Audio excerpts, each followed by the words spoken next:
Episode 153 killing frenzy. Bug के रोने की आवाज आ रही थी और भी पक्षियों के रोने की आवाजें आ रही थीं। पानी की बूंदों के साथ ठंडी हवा का झोंका भी आ रहा है। 5 चीते और एक भेड़िया गुस्से में जिरास को घेर कर खड़े थे। भवानी ताना मारने के तरीके से बोलता है, ये काम कौन कर रहा है? चलो एक विजेता निकालते हैं और शिल्पा को रिवॉर्ड देते हैं। जिरास की आंखें लाल हो जाती हैं। ऐसा लग रहा था कि पूरी दुनिया खून में हो गई है। एक चीता दहाड़ते हुए जिरास की तरफ दौड़ते हुए जाता है। अब समय था। जिरास अपनी सारी शक्ति इकट्ठा करता है और फिर उस टाइगर पर झपटने का नाटक करता है। जैसे ही वो उसके पास पहुंचने वाला था, जिरास अपनी दिशा बदल देता है और गैप की तरफ भागने लगता है। एक आवाज के साथ जिरास बिजली की स्पीड से सर्कल से बाहर हो जाता है। वो इतना तेज था कि वहां सिर्फ पीला रंग ही दिखाई देता है। सभी टाइगर पशु मानव और भवानी चौंक जाते हैं। वो एक दूसरे को देखते रह जाते हैं। सभी बस यही बोलते हैं, सो फास्ट। जब तक वो अपने सेंसर्स में आए, जिरास उनसे 10 मीटर दूर जा चुका था। वो तुरंत उसके पीछे भागते हैं। भवानी का चेहरा भयंकर हो जाता है। वो गुस्से में चिल्लाकर बोलता है, अब उसके लिए मैं खुद जा रहा हूं। फिर मुझे मत बोलना कि मैंने तुम लोगों को मौका नहीं दिया था। फिर भवानी भेड़िए के रूप में आ जाता है और तेज दौड़ते हुए चीतों से आगे निकल जाता है और फिर उसका पीछा करता है। जिरास का सरदर्द और बढ़ रहा था। उसे पता था कि वो अब ज्यादा दूर तक नहीं भाग पाएगा। पीछे से उसे किसी की आवाज आती है। वो अचानक से अपने पीछे के पैर जमीन पर रखता है और फिर पेड़ पर चढ़ जाता है। भवानी उसके बिल्कुल पीछे खड़ा था। वो मन में बोलता है, अब नहीं। थैंकफुली ये शाखा ज्यादा ऊंची नहीं थी और वो उस पर से कूद भी सकता था। भवानी की आंखें चमक जाती हैं, जैसे वो पहले से ही जीत गया हो। अब वो कूदता है, लेकिन ऐसा लग रहा था कि वो जिरास पर झपट रहा है। लेकिन वो जैसे ही शाखा पर पहुंचता है, जिरास तुरंत नीचे कूद जाता है। जिस शाखा पर जिरास के पीछे के पैर टिके थे, उसे झटका लगता है और उस पर से सारे पत्ते आवाज करते हुए नीचे गिर जाते हैं। वैसे तो जिरास को सच में बहुत चोट लगी थी, लेकिन वो सबसे ऊंची जगह पर था और उसमें ताकत भी थी। उसने गुस्से से आगे छलांग लगाई थी, जिससे कि वहां पर मौत का वातावरण हो गया था। जिरास अपनी आंखें खोलता है और एक बाइट लेता है। तीखी रोशनी में उसके दांत चमक रहे थे। भेड़िया अपने पंजे उछालता है और जिरास की गर्दन को पकड़ लेता है। जिरास तुरंत ही उसके पांव में काटने की कोशिश करता है। अब वो आसानी से भेड़िए का पांव तोड़ सकता है। 3 स्ट्राइप पशु मानव की पावर और ताकत का सामना 2 स्ट्राइप पशु मानव नहीं कर सकते। भवानी बहुत ही ताकत और स्पीड से अपने पैर जिरास के मुंह से छुड़ा लेता है। जिरास के तीखे नाखून सिर्फ उसके पैर पर स्क्रैच ही कर पाया था। वो भेड़िया नीचे गिर जाता है और जिरास उसके चेस्ट पर पैर रख देता है और फिर उस पर झपटता है। जिरास को चक्कर आ रहे थे, इसलिए वो ठीक से नीचे नहीं आ पा रहा था। पहले तो वो थोड़ी कलाबाजियां दिखाता है और फिर लड़खड़ाते हुए नीचे उतरता है। उसके मुंह से खून आ रहा था। उसके मुंह की वजह से उसके फर भी गीले हो गए थे। उसकी आंखें भी इतनी लाल हो गई थी कि वहां से खून निकल रहा हो। जिरास अभी सिर्फ मारने के मूड में है। उसे ये भी नहीं दिख रहा है कि सामने वाला कितना ताकतवर है। वो ये भी भूल गया था कि वहां कितने लोग हैं। उसके अंदर का खून चिल्ला कर कह रहा था कि लड़ो और मरो। उसके सामने जो भी आएगा वो उसे काट खाएगा। सभी चीते पशु मानव वहां पहुंच गए थे। वो देखते हैं कि वहां भेड़िया जमीन पर पड़ा है। सभी गुस्सा करते हैं। भवानी जैसे ही जमीन पर अपने पंजे टिकाता है, उसे गुस्सा आ जाता है। वो दहाड़ते हुए जिरास पर हमला करने जाता है। उधर से जिरास भी गुस्से में इस पर झपटने की कोशिश करता है। एक ही पल में दोनों एक दूसरे पर हमला करने जाते हैं। फिर जोरदार एक चीते की गर्जना होती है, जो जंगल को हिला कर रख देती है। जितना तेजी से आवाज फैलती है, वैसे ही पेड़ों से पत्तियां गिर जाती हैं। हल्की बारिश भी होती है। वो आवाज यहां तब पहुंचती है जब जिरास और भवानी लड़ रहे थे। फिर एक व्हाइट फिगर हवा में उड़ता हुआ आता है और इन दोनों पशु मानवों को हवा में उड़ा देता है। दोनों नीचे गिर जाते हैं। सब कुछ सेटल हो गया था। अब सिर्फ व्हाइट टाइगर ही वहां खड़ा था। बाकी सभी चीते शो देख रहे थे। वो चिंतित हो जाते हैं और रोते हुए पीछे हो जाते हैं। भवानी भी, जिसे हवा में उड़ा दिया था, वो उठता है, लेकिन उसकी भी आगे बढ़ने की हिम्मत नहीं होती। जब वो व्हाइट टाइगर को देख रहा था तो उसकी आंखों में डर दिखाई दे रहा था कि कोई उससे भी ताकतवर है। भेड़िया ऐसा प्राणी है जो कमजोर को परेशान करता है। लेकिन ताकतवर से डरता भी है। जिराज भी अपने चारों पैरों के सहारे उठने की कोशिश करता है, लेकिन उसके आगे के पैर कांपने लगते हैं और वो फिर नीचे गिर जाता है। थोड़ा करहाने के बाद वो फिर उठकर खड़ा होने की कोशिश करता है। करणवीर गुस्से से उन 6 पशु मानवों को देखता है और फिर अपने स्ट्रांग पैरों से जिराज को ढकेल देता है। वो जिराज को उसके गले से पकड़ लेता है और फिर अपनी पीठ पर बैठा लेता है, फिर भाग जाता है। निया बैठकर अपनी बैम्बू बास्केट बना रही थी, तभी उसे मेन रूम में पैरों की आवाज आती है। वो अपना मुंह ऊपर भी नहीं करती और बोलती है, तुम आ गए? नागाल निया के सामने आकर बैठ जाता है और दरवाजे की तरफ देखता है। अपनी जबान निकालता है। जमीन पर कुछ रखने की आवाज आती है और फिर कोई आदमी बोलता है, मैं हूं। निया चौंक जाती है और फिर अपना सर उठाकर बोलती है, करणवीर? वो अपनी बैम्बू बास्केट को नीचे रख देती है, जो ऑलमोस्ट बन ही चुकी थी, और उठकर करणवीर के पास जाती है। निया मुस्कुराकर बोलती है, क्या बात है? तभी उसे खून से लथपथ जिराज दिखाई देता है। उसके चेहरे की मुस्कुराहट गायब हो जाती है। निया दौड़कर जिराज के पास जाती है और नीचे बैठकर उसकी बॉडी हिलाते हुए बोलती है, जिराज? वो करणवीर की तरफ देखती है।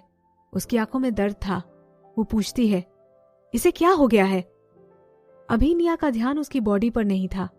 करणवीर थोड़ी देर उसकी आंखों में देखता है और फिर बोलता है, इसे कुछ पशु मानव ने घेर रखा था और वो उस पर हमला भी कर रहे थे। निया गुस्से में आ जाती है और अपनी मुट्ठी से दूसरे हाथ पर मारते हुए बोलती है, कौन थे वो? फिर वो जिराज की धड़कन चेक करने के लिए नीचे बैठती है। वो अभी भी जिंदा था, लेकिन उसकी धड़कन बहुत तेज चल रही थी। निया को उसके कान में कंपन सुनाई दे रहा था। वो जिराज को पलटा देती है और खून को बाहर निकलने देती है। करणवीर कुछ सूंघता है और बोलता है, तुम्हारे पास बहुत कम मेल्स हैं। निया चौंक जाती है, लेकिन अपना सर नहीं उठाती। करणवीर का क्या मतलब था? अगर उसके पास ज्यादा आदमी होते और सब शिकार पर जाते तो उन्हें कोई परेशान नहीं करता। करणवीर उसके साथ इतना अच्छा रहता है तो उसे शक होता है कि कहीं वो भी उसका साथी नहीं बनना चाहता है। उसे लगता है कि उसके शब्दों को गलत समझा जा रहा है, तो वो फिर से बोलता है, मुझे तुम्हारा गार्जियन बनने दो। मैं मेन रूम में सो जाऊंगा और जब जिराज ठीक हो जाएगा मैं चला जाऊंगा। इतना बोलने के बाद उसकी नजर बेडरूम के गेट की तरफ चली जाती है।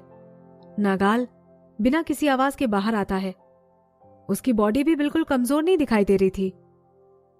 उसका कारण उसकी लाल चमकती हुई आंखें भी थी। वो ताकतवर करणवीर से कम नहीं लग रहा था। पहले उसकी नजर करणवीर पर थी, फिर वो जिराज को देखता है और उसकी तरफ जाता है।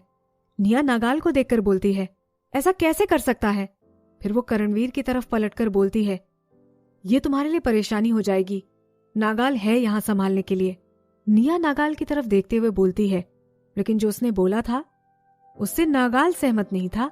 उसकी जगह वो करणवीर से बोलता है, क्या?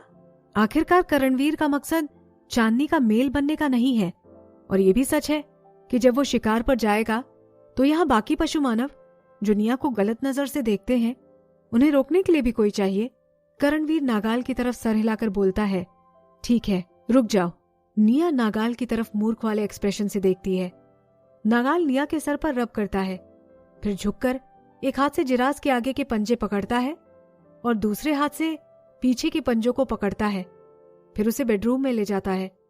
निया के पास उनसे झगड़ने का समय नहीं था। वो अपने हाथ से जिराज को पीछे से सपोर्ट देती है।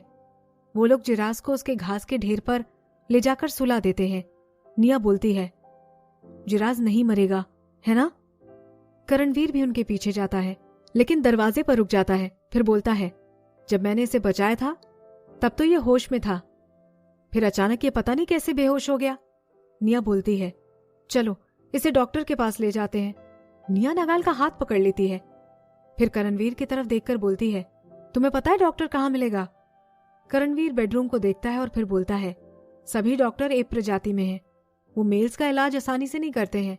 निया बोलती है, इसके अलावा क्या? जब निया को पता चलता है कि सभी डॉक्टर एप प्रजाति से हैं तो वो दुखी हो जाती है। वो करणवीर को देखती है। करणवीर बोलता है, शिल्पा एप प्रजाति के ज्यादा करीब में है। जब तक वो नहीं बोलेगी तब तक इसका इलाज कोई भी नहीं करेगा। निया की उम्मीद टूट जाती है और तुरंत ही उसके अंदर आग जलती है। वो बोलती है, तुम्हें एप किंग ने ही नुकसान पहुंचाया है, फिर वो उनके इतना करीब क्यों है? करणवीर हंसते हुए बोलता है, उसका कोई भी साथी फोर्स टाइप पशु मानव नहीं है, तो इससे कोई फर्क नहीं पड़ता कि वो किसके साथ जाती है। सिर्फ उसके फोर्स टाइप पिताजी ही हैं जिनका वो यूज कर सकती है। मुझसे ज्यादा उसके पिताजी उसकी बातों को मानते हैं। निया बोलती है, ये तो बहुत ज्यादा है। फिर वो गुस्से से घास पर अपने हाथ मारती है। नागाल अजीब मुंह बनाकर निया की तरफ देखता है। जैसे उसका चेहरा शांत लग रहा था, उतनी ही शांति वो फील भी कर रहा था। जब तक कि कोई निया की बात नहीं हो, उसे कोई फर्क नहीं पड़ता। नागाल निया के सर पर हाथ फेरते हुए बोलता है, तुम चिंता मत करो, ये नहीं मरेगा, तुम रो मत, ये जल्दी ही ठीक हो जाएगा। निया रोना नहीं चाहती थी, लेकिन जब नागाल ऐसा बोलता है तो उसे रोना आ जाता है। उसे अचानक कुछ याद आता है और उसकी आंखें चमक उठती हैं। वो बोलती है, ओह, कुबड़ घाटी में डॉक्टर है, उसके पास जाकर बात करूंगी। ये बोलते हुए निया उठ जाती है और नागाल भी उठकर उसे गले लगाता है। निया भी उसकी स्कर्ट बांधते हुए बोलती है, तुम भी जल्दी से नाग बन जाओ। नागाल मुस्कुराता है और निया को गले लगा लेता है। जैसे ही निया उसकी स्कर्ट निकालती है, वो तुरंत ही नाग बनकर बाहर निकल जाता है। करणवीर उन दोनों को रास्ता देता है और बोलता है, मैं यहीं रुककर इसका ध्यान रखता हूं। निया बोलती है, थैंक यू। नागाल उसे देखता हुआ आगे निकल जाता है। बारिश के मौसम में कुबड़ घाटी में कीचड़ हो जाता है। पहाड़ों से कीचड़ भरा पानी नीचे गिर रहा था। नदी तेजी से बह रही थी, लेकिन फिर भी वहां पानी बढ़ने लगता है। सिर्फ कुछ ही जगह दिखाई दे रही थी, वो भी बहते हुए बग से ढकी हुई थी। नागाल की खुशबू कई पशु मानव को अट्रैक्ट करने लगती है। फोर्स ट्राइब पशु मानव को देखकर उनके तीखे दांत उनके मुंह में चले जाते हैं। वो डरने लगते हैं और जो पशु मानव घर में अपनी फीमेल के साथ समय बिता रहे थे, वो भी अंदर से दरवाजा बंद कर लेते हैं। नागाल एक पत्ते से निया को बारिश से बचाने की कोशिश करता है और फिर तैरता हुआ एक लकड़ी के दरवाजे पर पहुंच जाता है। वो दरवाजा पूरी तरह से पानी में डूब जाता है। ज्यादा देर तक पानी में रहने से उस पर फंगस उगने लग जाती है। वो घर इतना शांत था कि ऐसा लगता है जैसे वहां कोई भी नहीं रहता है। निया दरवाजा बजाते हुए चिल्लाती है, अविनाश, तुम अंदर हो? एक तेंदुए के दहाड़ने की आवाज आती है और गेट खुल जाता है। उसमें से एक तेंदुआ बाहर झांकता है। पीले रंग की आंखें जब ऊपर देखती है तो चौंक जाती हैं। Episode 154, he will live. निया आवाज लगाती है, अविनाश। तेज आवाज के साथ दरवाजा फिर बंद हो जाता है। पहले अंदर से तेज आवाजें आती हैं और फिर पूरे घर में शांति छा जाती है। दरवाजा फिर से खुल जाता है। अविनाश अपने फर ठीक करके दरवाजा खोलता है। वो निया को देखकर चौंक जाता है। वो बोलता है, निया? वो नागाल को ध्यान से देखता है और आखिरकार निया को पहचान ही लेता है। निया में अविनाश से फालतू बात करने की एनर्जी नहीं थी, इसलिए वो सीधे मुद्दे पर आ जाती है। वो बोलती है, जिराज को चोट लगी है, तुम चलकर उसे देख लो। अविनाश आगे कुछ नहीं बोलता है और चलने के लिए तैयार हो जाता है। बाहर का सन्नाटा देखकर सभी फीमेल्स अपने अपने घर में जाकर छुप जाती हैं ताकि उन्हें ना डर लगे। एक निडर फीमेल अपना मुंह खिड़की से बाहर निकालकर बोलती है, अरे, ये वही नाग पशु मानव है ना जिसने बोला था कि निया को ले जाएगा? उसी ने निया को गले लगा रखा है। उस लड़की को दूसरी एक लड़की ने अंदर खींच लिया। निया और उसके साथी थोड़ी देर पहले पशु नगर में आ गए थे। डॉक्टर होने के नाते अभी अविनाश का फर्ज जिराज को बचाना था। वो दौड़कर बेडरूम में जाता है। नागाल उसकी पूंछ पकड़ लेता है और आगे निकल जाता है। अविनाश तुरंत ही उसे चेक करने लगता है। उसकी आंखें चेक करता है और फिर उसकी धड़कन सुनता है। वो बोलता है, 2 दिन आराम करने पर यह बिल्कुल ठीक हो जाएगा। अविनाश की बातें सुनकर निया की आंखों में आश्चर्य साफ दिखाई दे रहा था। वो बोलती है, रियली? अविनाश मुस्कुराकर निया की तरफ देखता है। फिर वो बोलता है, मेल्स फीमेल की तरह नाजुक नहीं होते हैं। उसे कोई गहरी चोट नहीं है, इसलिए वो बच जाएगा। अब जब निया को आश्वासन मिल गया था, वो राहत की सांस लेती है। फिर बोलती है, ठीक है, फिर बाहर के घाव ठीक करने के लिए दवाई दो। अविनाश बोलता है, वो मैं तुम्हारे लिए लेकर आता हूं। फिर निया जिराज के सर पर हाथ फेरकर बोलती है, इसे बचाने के लिए थैंक यू। अविनाश के जाने के बाद नागाल निया की कमर को पकड़ लेता है और उसके हाथ को पेट पर मसलता है। तुम्हें भूख लग रही होगी, मैं शिकार लेकर आता हूं। निया को याद आता है कि उसे तब से भूख लग रही है जब से वो जिराफ का इंतजार कर रही है।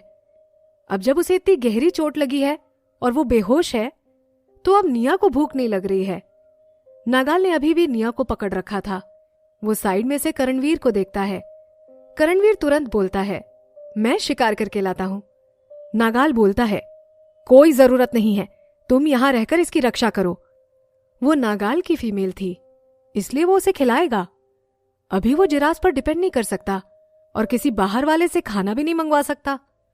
करणवीर अपना सर हिलाता है। नागाल निया को खींच लेता है और उसकी एनिमल स्किन ठीक करने लगता है। फिर वो रेंगता हुआ बाहर निकल जाता है। निया जिराफ के पास उदास होकर बैठी थी। जब वो देखती है कि करणवीर गेट पर खड़ा है, तो वो उसे दुखी होकर बोलती है, तुम अंदर आ सकते हो। जब करणवीर अंदर आ रहा था, तो उसका दिल जोरों से धड़कने लगता है। पूरे रूम में निया की खुशबू फैली हुई थी, जो करणवीर को रोमांचित कर रही थी। निया टॉवेल लेकर जिराफ के सर के पीछे का खून साफ करती है, फिर बिना सर उठाए बोलती है, चीता प्रजाति कैसी है? क्या अब वो लोग अपना निशाना तेंदुओं से बदलेंगे? अब तो शिल्पा भी एप किंग की दोस्त बन गई है। करणवीर बोलता है, कोई जरूरी नहीं है। करणवीर आगे बोलता है, एप किंग अपने लिए सारी पावर लेना चाहता है। वो जरूर चीतों पर हमला करेगा। शिल्पा के पिता को धोखा दिया गया है। एप किंग के पास इतनी अथॉरिटी है तो वो उसे जरूर ट्रस्ट करेगा। निया पूछती है, क्यों? करणवीर निया को देखता है। एप किंग ने क्या किया है? वो तो सिर्फ 2 स्ट्राइप पशु मानव है। और अचानक पूछता है, तुम एप प्रजाति की नहीं हो? निया का दिल जोरों से धड़कने लगता है और वो ऊपर देखती है।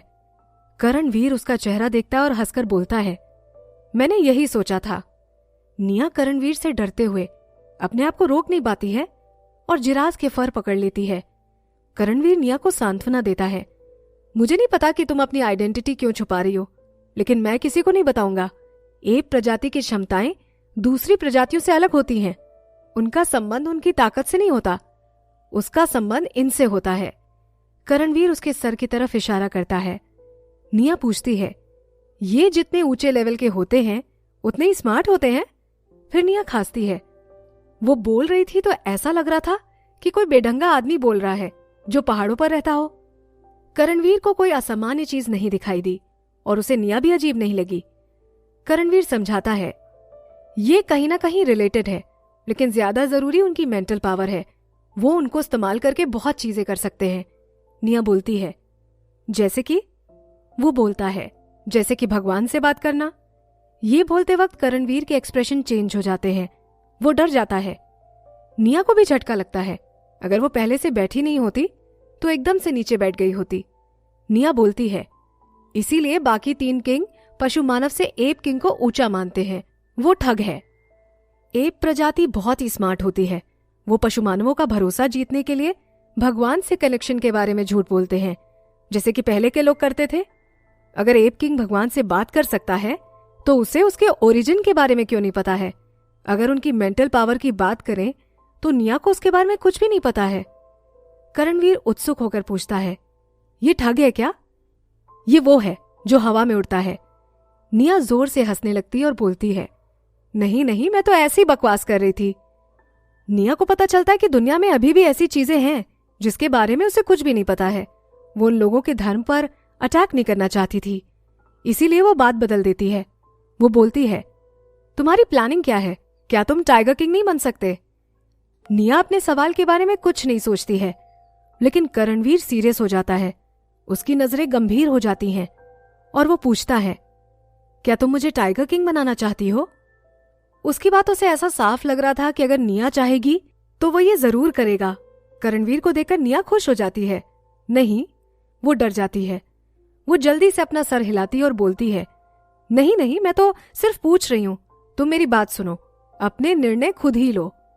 करणवीर की आंखों के सामने से रोशनी हटती जाती है। वो बोलता है, मैं नहीं चाहता हूं। अगर मैं शिल्पा के पापा को नहीं मारूंगा तो वो भेड़ियों के साथ ग्रुप बनाकर मुझे मार डालेंगे। तो अगर उसे राजा बनना है तो उसे अभी वाले टाइगर किंग को मारना होगा। उसे पता था कि करणवीर और राजा दोनों भाई थे और उनकी मां भी एक ही थी।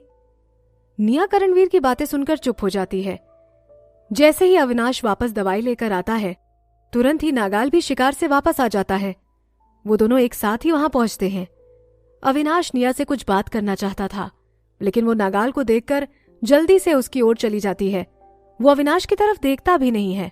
निया बोलती है, हाय अविनाश। निया को याद आता है कि उसने दवाई के पैसे भी नहीं दिए हैं। जब वो उधर देखती है तब तक अविनाश जा चुका था।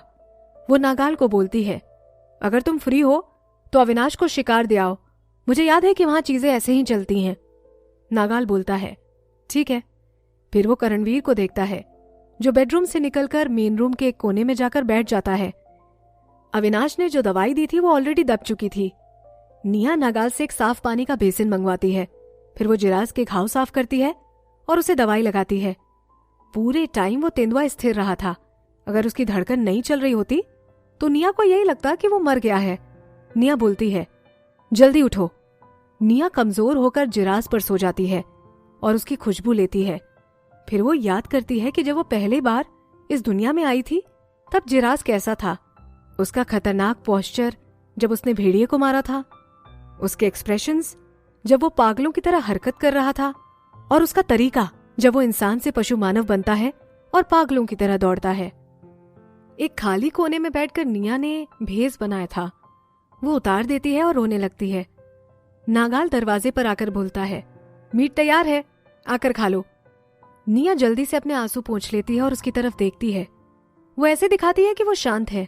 फिर बोलती है, ओह, ये बहुत जल्दी बन गया। जो मीट नागाल ने बनाया था उसकी तुलना जिराज से नहीं की जा सकती थी। ये सिर्फ एक बास्केटबॉल के साइज की गिलहरी थी। उसकी स्किन थोड़ी जल गई थी, मांस में अभी भी ब्लड दिखाई दे रहा था। निया उस पर ध्यान नहीं देती है। एक नाग जो आग से डरता है, उसने इतना भी मीट रोस्ट कर दिया, वो ही काफी है।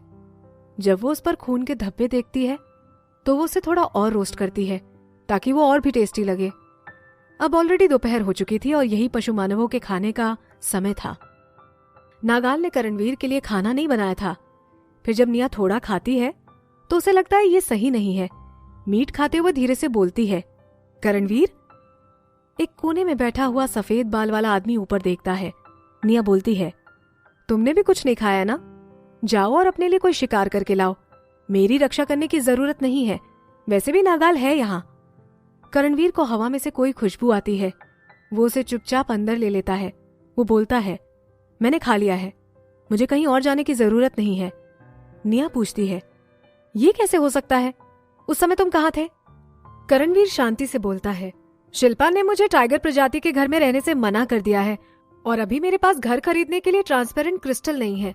उसके बाद वो अपनी आंखें बंद कर लेता है और आराम करने का नाटक करता है। निया ने ये कभी नहीं सोचा था कि शिल्पा कभी करणवीर के साथ इतना बुरा करेगी। वो सोचती है कि उसने निया की मदद करने के लिए सिर्फ थोड़ा सा ही शिल्पा का अपमान किया था। वो अभी अभी उसे थैंक यू बोलना चाहती थी, क्योंकि वो बाहर नहीं घूम रहा होता तो जिराज मर चुका होता। निया बोलती है, ठीक है, मैं तुम्हारे लिए एनिमल स्किन लेकर आती हूँ। करणवीर मुस्कुराता है, लेकिन उसके मुंह पर बने निशान और भी खतरनाक लग रहा था। वो बोलता है, मैं लड़की नहीं हूँ। खाने के बाद उन्होंने जो पानी आग पर रखा था वो गर्म हो जाता है। फिर निया नागाल को बेडरूम में गर्म पानी लाने को बोलती है और जिराज की बॉडी साफ करती है। नागाल भी पशु मानव बन जाता है और आग के पास जाकर सो जाता है। अगले दिन जिराज की वजह से निया की भूख में फर्क पड़ गया था। कुछ दिन पहले तक उसे सुबह सुबह भूख लग जाती थी, लेकिन अभी जब नागाल ने उसके लिए नाश्ता बनाया तो उसने थोड़ा सा खाने के लिए भी खुद को फोर्स किया। पहले नागाल को जिराज के परेशान होने से कोई फर्क नहीं पड़ता था, लेकिन अब उसे गुस्सा आ रहा था। निया कल से और ज्यादा परेशान हो रही थी। वो बोलती है, ये अभी भी क्यों नहीं उठ रहा है? जिराज के घाव ने स्कैब्स बना लिए थे, लेकिन ऐसा लग रहा था कि वो नींद में ही मर गया है। वो खराटे भी नहीं ले रहा था। नागाल घास पर पड़े जिराज को गुस्से से देखता है। वो नाराज होता है। फिर नागाल जिराज की पूंछ हिलाकर उसे फेंक देता है। बेकाम की चीज। निया रोते हुए चिल्लाती है, जिराज। फिर कमरे में से एक रोने की आवाज आती है, जो सिर्फ तेंदुए के ही मार खाने पर आती है। निया का मुंह बंद हो जाता है। नागाल भी चुप हो जाता है। मेन रूम में जो व्हाइट टाइगर था वो भी आता है और जिराज पर दरवाजा बंद कर देता है। निया एक पल के लिए चुप हो जाती है। अब जब ये मार खाने से उठ गया है, मतलब ये सिर्फ थकने की वजह से ही सो गया था। वो कोई भी कारण हो, लेकिन अब जब जिराज उठ गया है तो सेलिब्रेशन तो बनता है। निया दौड़कर उसके पास जाकर बोलती है, तुम उठ गए? तुम ठीक तो हो? जिराज अपने आगे का एक पंजा उठाता है और निया के फेस पर फेरता है और साथ में खुद का पंजा भी चाटता है। जैसे ही वो अपनी आंखें खोलता है तो उसकी सुंदर गोल्डन आईज दिखाई देती हैं। तुरंत ही निया के दिल को आराम मिल जाता है। जिराज पहले थोड़ी देर अपने ध्यान में रखता है, फिर वो अचानक खुश हो जाता है। वो जमीन पर लेट जाता है और इंसान बन जाता है। वो बोलता है, निया, मैंने तुम्हें खो ही दिया था। वो मुस्कुराता है। सूरज की रोशनी में उसकी गोल्डन आंखें और भी ज्यादा चमक रही थी। निया अपनी आंखें चौड़ी करके बोलती है, तुम्हारा फेस।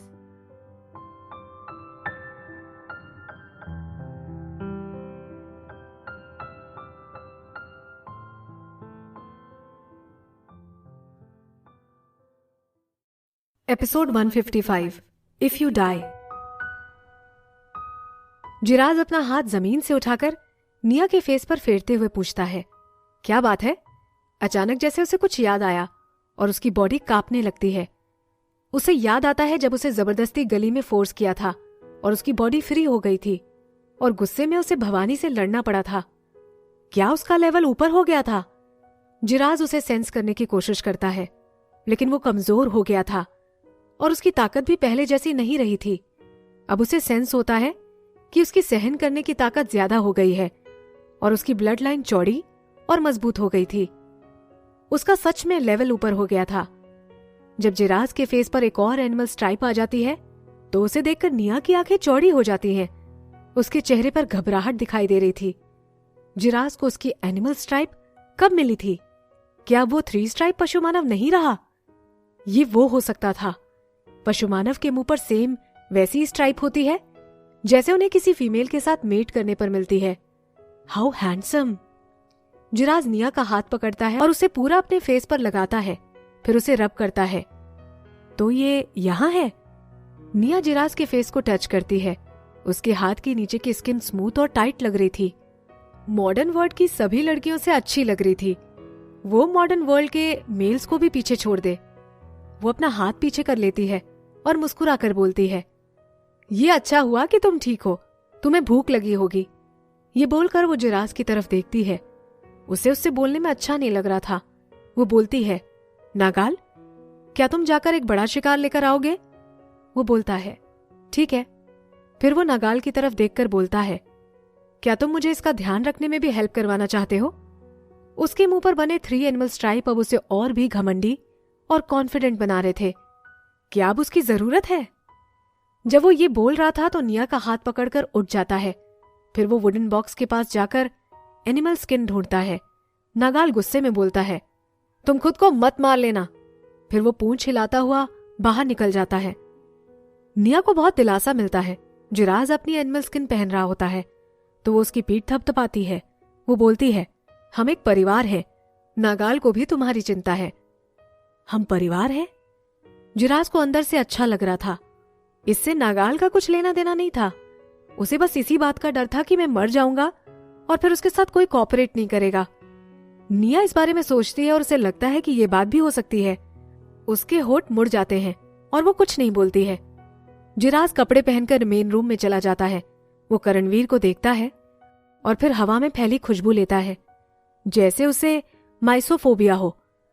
अब उसके घर में नाक के अलावा एक चीते की भी खुशबू फैलने लगी थी। अब क्योंकि करणवीर ने उसे बचाया था तो जिराज उसे घर में बर्दाश्त कर सकता था। जिराज आग के पास बैठकर बोलता है, तुम यहां क्यों आए हो? वो देखता है कि निया उसके पास में ही बैठी है। करणवीर बोलता है, मैं अभी निया का गार्जियन बना हूं। ये सुनकर जिराज को शांति मिलती है। जब तक निया उसे एक्सेप्ट नहीं कर लेती सब ठीक है। वो अपनी पूंछ निया के आसपास घुमाकर बोलता है, तुमने मुझे क्यों बचाया? करणवीर दोनों को साथ में बैठे हुए देखता है तो उसे थोड़ा दबा हुआ फील होता है। उसे ऐसा लग रहा था जैसे कोई इनविजिबल हाथ आकर उसके दिल को पकड़ रहा है और हर सांस के साथ वो उसे टाइट कर रहा है। करणवीर सांस लेता है लेकिन उसे उससे भी राहत नहीं मिलती है। वो बोलता है, तुम इसके साथी हो, अगर तुम मर जाओगे तो वो तो दुखी हो ही जाएगी। उसकी बात सुनकर निया को अजीब लगता है। वो उसकी बात बीच में ही काटकर बोलती है, थैंक यू करणवीर, अगर तुम्हारे पास रहने की जगह नहीं है तो तुम जितना टाइम चाहो यहां पर रह सकते हो। ये सुनकर जिराज परेशान हो जाता है, लेकिन निया उसकी तरफ देखती है, फिर बोलती है, ठीक है ना जिराज? जिराज ना चाहते हुए भी हाँ कर देता है। वो बोलता है, अगर नागाल मान जाता है तो मुझे कोई परेशानी नहीं है। सही है, नागाल बड़ी परेशानी है। निया परेशान हो जाती है। फिर उसे सुनाई देता है, एक बार जिराज ठीक हो जाए फिर मैं चला जाऊंगा। वो गहरी राहत की सांस लेती और बोलती है, जिराज का एक घर कुबड़ घाटी में भी है, अगर तुम चाहो तो वहां भी रह सकते हो। करणवीर बोलता है, ठीक है। नागाल एक हिप्पोपोटामस की साइज का बड़ा शिकार लेकर आता है। सिर्फ उसकी फ्रेम ही बड़ी थी, उसके अंदर मांस कम था। जिराज हेड शेफ था, तो नागाल शिकार उसे देकर कोने में जाकर सो जाता है। रोस्टेड मीट की खुशबू सारे घर में फैल जाती है। उसकी खुशबू सूंघकर व्हाइट टाइगर को भी भूख लगने लगती है। उसकी खुशबू बहुत ही अच्छी थी। उसने आज तक इतनी अच्छी डिश नहीं खाई होगी। दिखने में भी बहुत अच्छी लग रही थी। ये इसलिए था क्योंकि उसे भूख लग रही है। जिराज देखता है कि मीट की परत जली हुई है। वो उसमें से एक पीस तोड़कर बोल में रख देता है। फिर वो बोल निया को देकर बोलता है, निया, ये पक गया है। निया बोल ले लेती है और फिर इशारे से करणवीर को भी बुलाती है, तुम भी आ जाओ, खा लो। जिराज बहुत अच्छा खाना बनाता है, तुमने कभी इतना टेस्टी खाना नहीं खाया होगा। ये सुनकर जिराज के पूंछ के बाल भी खड़े हो जाते हैं। फिर वो करणवीर को घूरता है। उसकी आंखें वर्टिकल हो जाती हैं। करणवीर बिल्कुल भी नहीं हिचकिचाता और दौड़ के आग के पास आ जाता है। वो आकर जिराज के पास बैठ जाता है। वो इंसान का रूप ले लेता है और खाने के लिए तैयार हो जाता है। निया बोलती है, चलो अब खाना शुरू करो। निया का बोलना कमांड की तरह था। करणवीर उसकी बात मानकर तुरंत खाना शुरू कर देता है। उसके हाथ बिजली की स्पीड से मीट के पास जाते हैं और वो खाने लगता है। जिराज अपनी आंखें चौड़ी करके उसे देखता है और करणवीर के पास रखा मीट उठा लेता है। करणवीर बहुत जल्दी मीट खा लेता है। वो उसे 2 से 3 बाइट में ही पूरा खा लेता है। फिर वो दूसरे टुकड़े को तोड़ने जाता है। तब तक जिराज भी अपनी स्पीड बढ़ा देता है। उन्हें देखकर निया को आश्चर्य होता है। वो सोचती है, तुम लोगों को खाने के लिए इतना प्रोएक्टिव होना जरूरी है कि तुम लोग खाने के लिए झगड़ा कर रहे हो। वो सोचती है कि बड़ी फैमिलीज जैसे जिसमें 4 से 5 या 6 से 7 मेल होते होंगे, वो कैसे खाना खाते होंगे। मेल्स खाने के लिए इतना झगड़ते हैं। निया का मूड ठीक होता है और उसकी भूख भी बढ़ती है। जब निया का पेट भर जाता है, करणवीर और जिराज का झगड़ा और भी बढ़ जाता है। वो सारा बचा हुआ खाना खा जाते हैं। वहां सिर्फ हड्डियां ही बचती हैं, जिसमें थोड़ा सा भी मीट नहीं बचता है। खाना खाने के बाद जिराज पशु मानव बन जाता है और अपने फर हिलाता है। वो पहले से भी ज्यादा ताकतवर बन जाता है।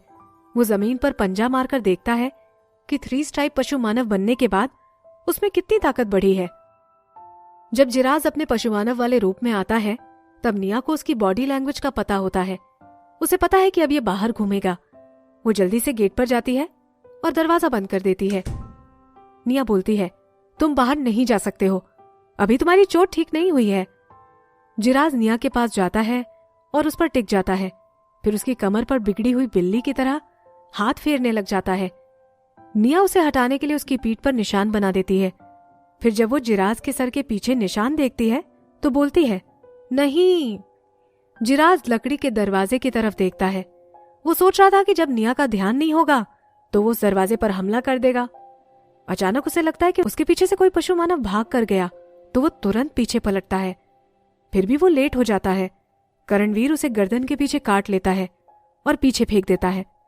फिर वो दरवाजे पर बैठ जाता है। निया उस व्हाइट टाइगर को देखकर मुस्कुराती है और बोलती है, ये तुमने बहुत अच्छा काम किया है करणवीर। फिर जब वो जिराज की तरफ देखती है तो उसके एक्सप्रेशन बदल जाते हैं। पहले एक बार तुम ठीक हो जाओ, फिर बाहर जाना, क्योंकि जो पशु मानव तुम्हें मारना चाहता है वो अगर फिर तुम्हारे सामने आ गया तो। दहाड़ते हुए जिराज जमीन पर लेट जाता है। निया जिराज के सर पर मारती है और बेडरूम की तरफ चली जाती है। नागाल तुरंत अपनी आंखें खोलता है और उसकी तरफ देखता है। उसके ऊपर की बॉडी इंसान का रूप ले लेती है।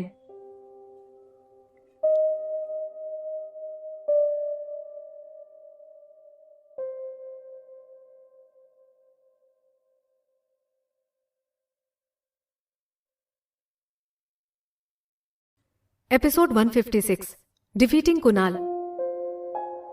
निया उठकर आती है और नागाल के पास बैठ जाती है। फिर वो पास में रखी बैम्बू बास्केट को उठाकर देखती है। फिर पूछती है, तुम इसकी साइज के बारे में क्या बोलते हो? नाग के बच्चे कितने लंबे तक सोते हैं? बैम्बू बास्केट का डायमीटर करीब 1 मीटर का था। बैम्बू की पत्तियां थोड़ी ढीली थीं और किसी भी समय इसे फाइनल टच दे सकते हैं। नागाल बास्केट को नहीं देखता, वो अपनी नजरें निया की तरफ करता है, फिर आराम से बोलता है, ये ठीक है अगर इसमें अंडे आ जाते हो तो।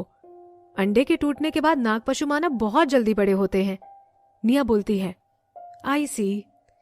निया कल्पना करने लगती है कि पूरा घर छोटे छोटे नागाल से भर गया है और वो कांपने लगती है।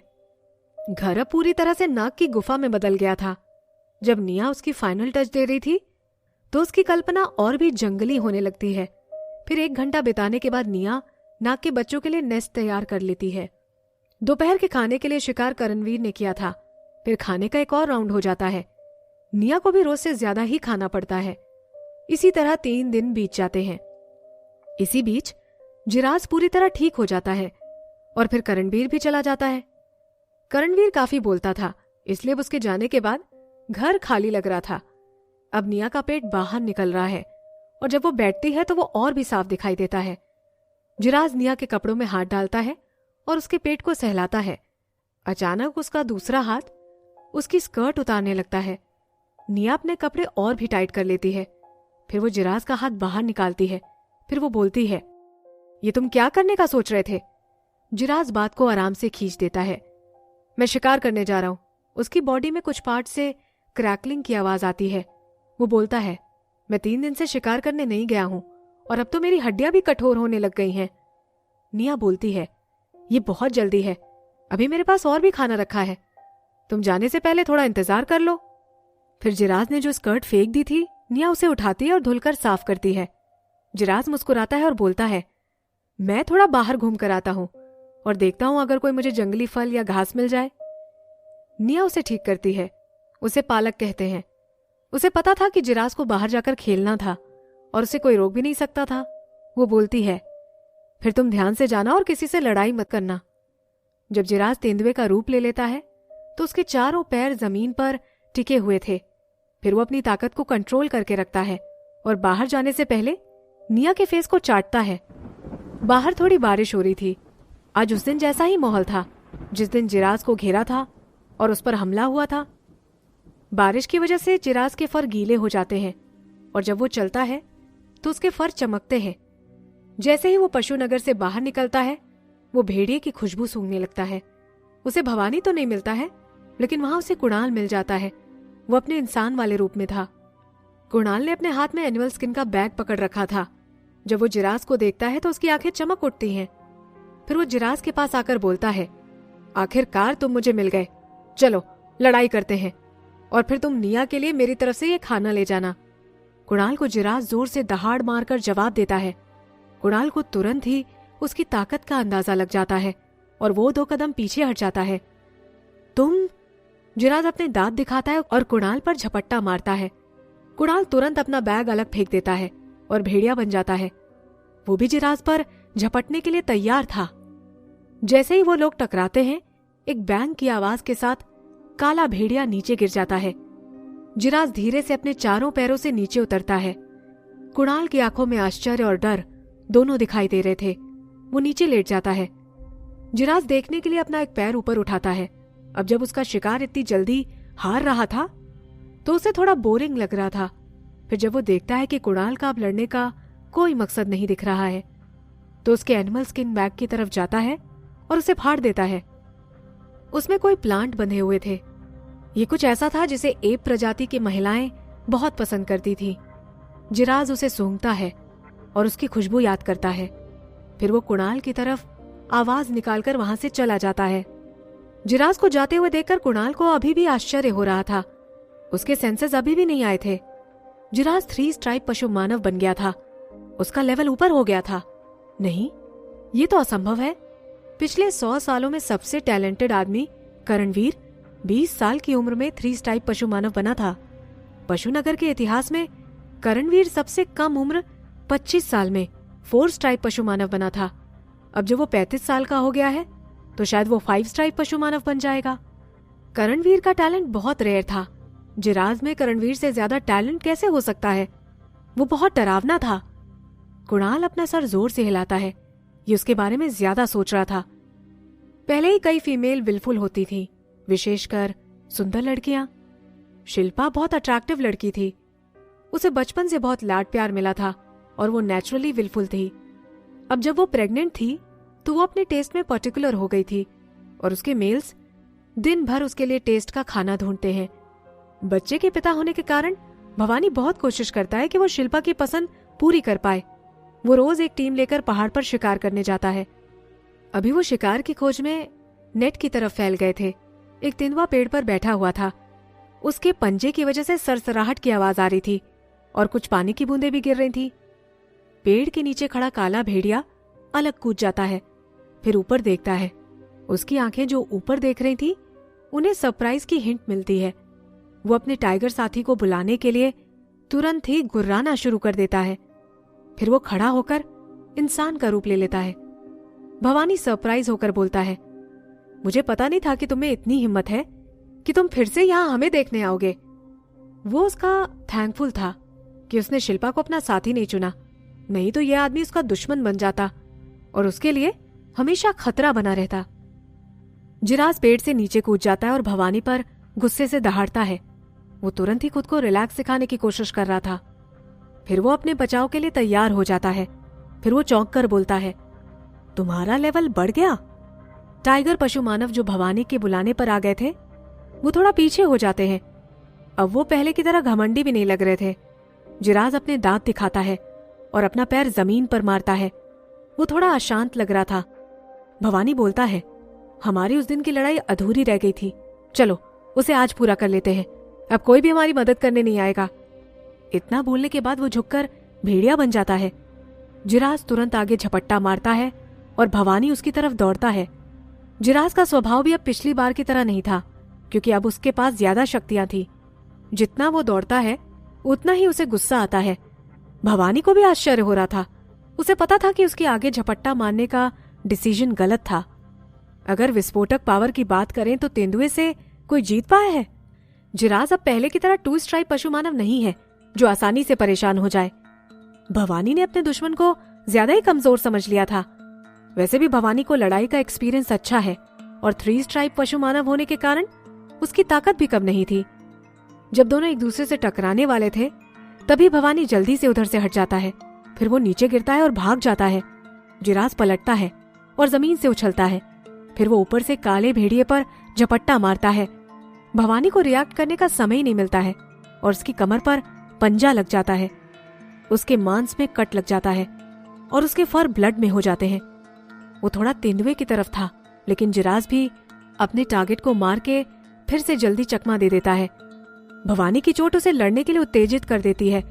फिर वो जल्दी से लड़ाई के मैदान में आ जाता है। अब जिराज के लिए भी दूसरा हमला कर पाना आसान नहीं था। लड़ाई का एक राउंड होने के बाद भवानी का हाथ ऊपर ही था। जैसे ही उसे जिराज के कोई लूपहोल्स दिखाई देते वो तुरंत ही वहां एक साथ हमला कर देता। उसके तेज मूव से जिराज बहुत कम बच पा रहा था। अगर अब उन्हें स्टेमिना से लड़ाई को जारी रखना होता तो जिराज जरूर हार जाता।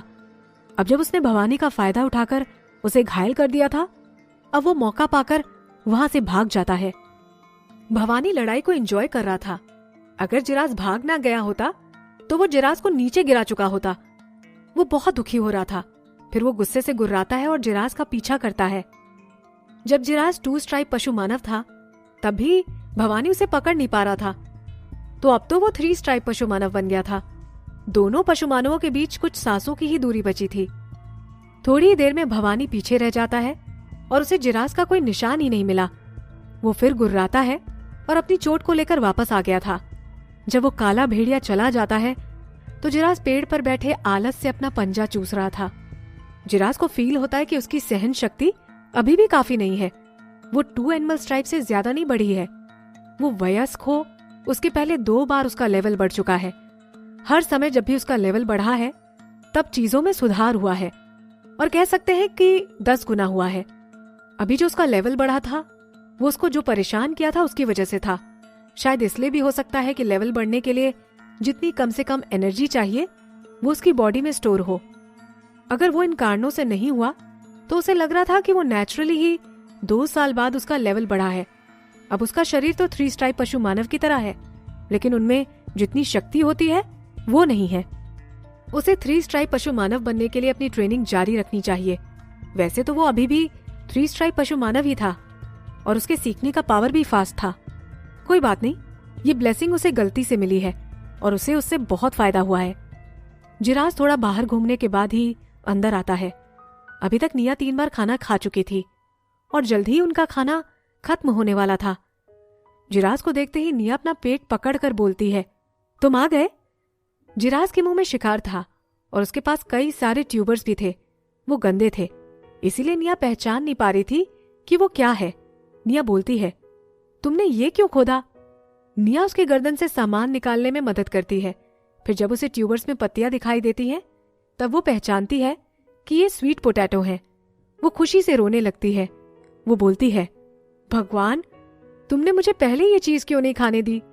जब वो पहले आई थी तो वहां राइस नहीं थे, वहां खाने में सिर्फ मीट ही होता था।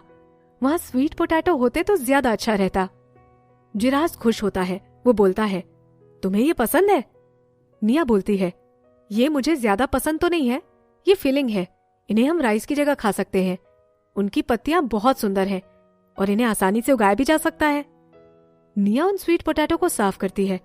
वो पोटैटो छोटे और उनका रंग लाल था। वो बहुत ही स्वीट लग रहे थे। वैसे तो निया ने कुछ उगाया नहीं था, लेकिन वो कॉन्फिडेंट थी कि वो इन स्वीट पोटैटो को उगा सकती है। उसकी हिस्ट्री बुक में बताया था कि स्वीट पोटैटो को कंट्री में कैसे इंट्रोड्यूस किया गया था। उसे थोड़ा तो याद होगा कि स्वीट पोटैटो की वाइन को मिट्टी के अंदर रखा जाता है और उन्हें जहाज पर बांधा जाता है और फिर वो कंट्री में आने के लिए समुद्र पार करती है। निया को उनकी जीवन क्षमता पर आश्चर्य होता है। उसे खुद पर भरोसा नहीं हो रहा था कि वो उन्हें ठीक से उगा पाएगी। जिराज खुश होकर बोलता है, सच में? मैंने वहां और भी बहुत देखे हैं, मैं कल तुम्हारे लिए लेकर आऊंगा। निया बोलती है, ठीक है। वैसे भी स्वीट पोटैटो को स्टोर करके रख सकते हैं, वो उन्हें ठंड के लिए रख सकती है। जिराज उन्हें साफ करके निया को देता है। निया भी सिर्फ मीट खाना चाहती थी। ये सिर्फ उसने उत्सुकता में किया कि उसे स्वीट पोटैटो मिले और उसने एक बाइट ले ली। वो फ्रूट की तरह स्वीट, क्रिस्पी और डिलिशियस थे।